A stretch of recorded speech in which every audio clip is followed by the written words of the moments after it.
Hello friends, you are welcome in your favourite pharma channel. हमने gastro drug acting on the gastro intestinal system start किया है।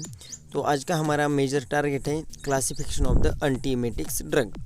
Okay, तो anti आपने complete कर दिया है। इमेटिक्स क्या है, इमेटिक्स कब यूज़ करते हैं, वोमिटिंग की कौन कौन सी कंडीशन है, वोमिटिंग सेंटर क्यों एक्टिवेट होता है, ये पूरी डिटेल इन्फॉर्मेशन हमने ली है। तो आज के वीडियो में हम बात करेंगे classification of the antiemetics drug. Emetics क्या होता है, क्यों प्रोड्यूस वोमिटिंग होता है, ये हमने डिटेल में पढ़ लिया है। तो चलो, what is the antiemetics drug. Antiemetics these are the drug which used to stop occurrence of the vomiting.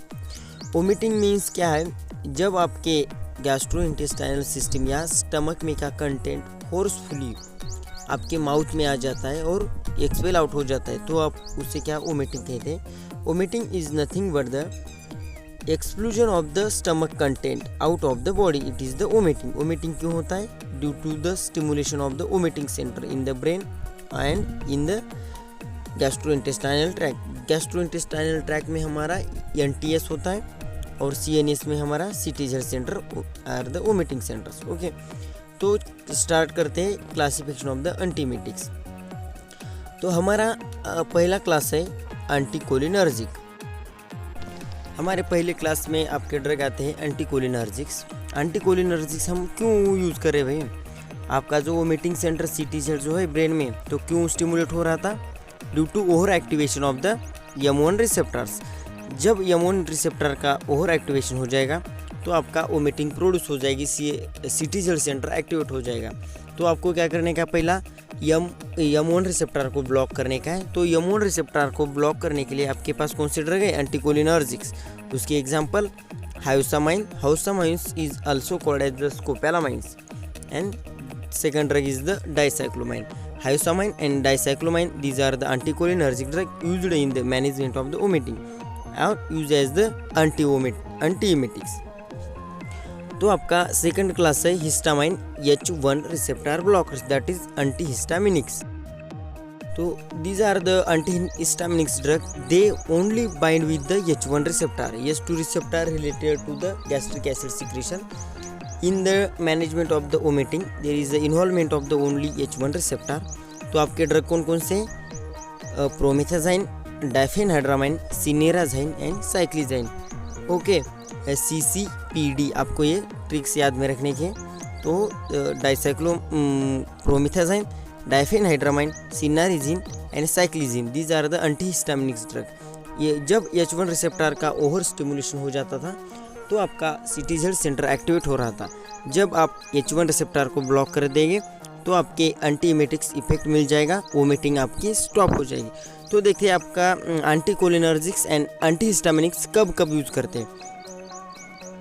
Anticholinergics and antihistaminics are only used for the treatment of the motion sickness, they should be taken before 1 hour of the journey. तो आपने देखा था कि motion sickness क्या है, जब vomiting आपके travelling में, जर्नी में वोमिटिंग हो रही थी, तब आप उसे मोशन सिकनेस का कंडीशन बोलते थे। तो मोशन सिकनेस में हम कौन से ड्रग वापरते हैं?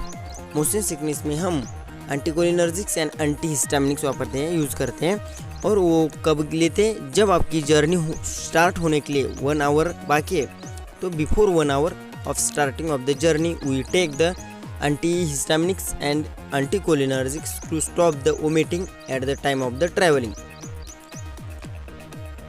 तो आपका थर्ड क्लास है dopamine D2 receptor blockers, that is the it is the also called as the neuroleptics. Neuroleptics are the dopamine D2 receptor blocker, they are used to treat morning sickness, levodopa induced vomiting और migraine induced vomiting. आपके antihistaminic anticholinergic कब use हो रहे थे? Motion sickness में। और ये D2 receptor blocker कब यूज हो रहे हैं? मॉर्निंग सिकनेस में। Means morning sickness is called as the vomiting into the pregnancy. Morning sickness में यूज़ होते हैं जब लियोडोपा आपका वोमिटिंग कॉज करता है, तो इस केस में आपके D2 रिसेप्टर ब्लॉकर यूज़ होते हैं। या माइग्रेन की वजह से जब आपको वोमिटिंग हो रहे हैं तो उसके लिए हम D2 रिसेप्टर ब्लॉकर यूज़ करते हैं। तो D2 रिसेप्टर ब्लॉकर के एग्जांपल है chlorpromazine and haloperidol. These are the chlorpromazine, it is the called as Largactil and used in the D2 receptor blocker to stop the vomiting.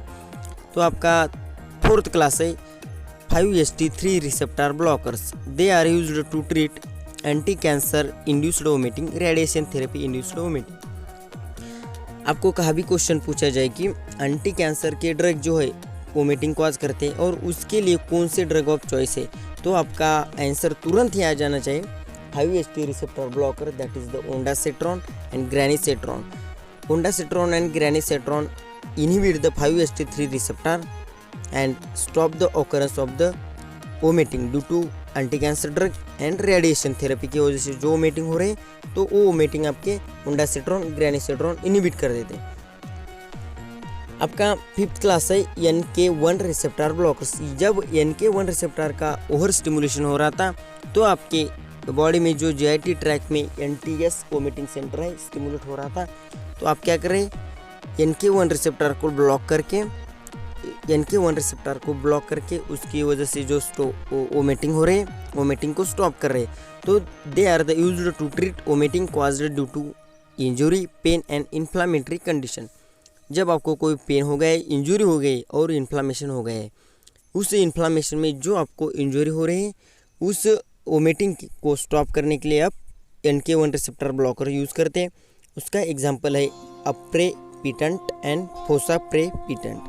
These are two examples. Aprepitant and fosaprepitant are the NK1 receptor blockers and used to stop the vomiting by inhibiting the NK1 receptor and by inhibiting the NTS center in the gastrointestinal tract. This is the NK1 receptor blocker, and NK1 receptor blocker block the NTS center in the GIT. And other drug आपके D2 receptor blockers, antihistaminics and anticholinergic, they block the only CTZ center. Okay. आपका sixth class है gastroprokinetics drugs. These are the drugs which increases the peristalsis, means peristalsis movement को ये increase कर देते हैं. जब उसने पेरिस्टालसिस मूवमेंट इंक्रीज कर दी, तो जब पेरिस्टालसिस मूवमेंट इंक्रीज की तो क्या होगा, आपके स्टमक में जो कंटेंट है वो इजीली स्मॉल इंटेस्टाइन में जाएगा. तो वोमिटिंग में क्या हो रहा था, स्टमक का कंटेंट एक्सपेल आउट हो रहा था. जब वो स्मॉल इंटेस्टाइन में गया तो एक्सपेल आउट नहीं होगा. जब स्टमक का कंटेंट आपका इंटेस्टाइन में गया तो वो एक्सपेल आउट नहीं होगा, मीन्स आपके स्टमक में स्टोर रह जाएगा, इंटेस्टाइन में जाएगा, स्टमक एम्प्टी हो जाएगा. तो उसी ड्रग ज़्यादा अमाउंट में आपकी पेरिस्टालसिस मूवमेंट इंक्रीज कर देते हैं और उसका एक साइड इफेक्ट है, means diarrhoea. It is the side effect of this drug. Okay. आपका इसके एग्जांपल है domperidone, cisapride, tegaserod, mosapride, metoclopramide. These are the example gastroprokinetics drug. These are the 5-HT4 receptor agonist drug. आपका seventh class है. These are the adjuvants antiemetics. These are the antiemetics not properly antiemetics, means they are the not properly antiemetics नहीं है, लेकिन वो क्या कर देते दूसरे अलग जो आपके एंटीमेटिक्स ड्रग है उसका ड्यूरेशन ऑफ एक्शन और उसकी एक्टिविटी इंक्रीज कर देते. मीन्स जब ये आपके जो एंटीहिस्टामिनिक है, एंटीकोलिनर्जिक है, D2 रिसेप्टर ब्लॉकर है उसके साथ में देते हैं और वो क्या कर देते हैं, उसकी एक्टिविटी इंक्रीज करके सिनर्जिस्टिक इफेक्ट देकर आपकी वोमिटिंग को स्टॉप कर देते हैं. तो उसके एग्जांपल है आपके benzodiazepine, corticosteroid and cannabinoids. So friends, this is the all about the antiemetics drugs. Antiemetics के क्लासिफिकेशन हमने देखा है. तो कल से हम स्टार्ट करेंगे anti diarrhoeal drug. Gastrointestinal track में हमने पेप्टिक अल्सर और इमेटिक्स कंप्लीट कर दिए हैं. तो thanks for watching this video. Please share and subscribe to my channel. Thank you.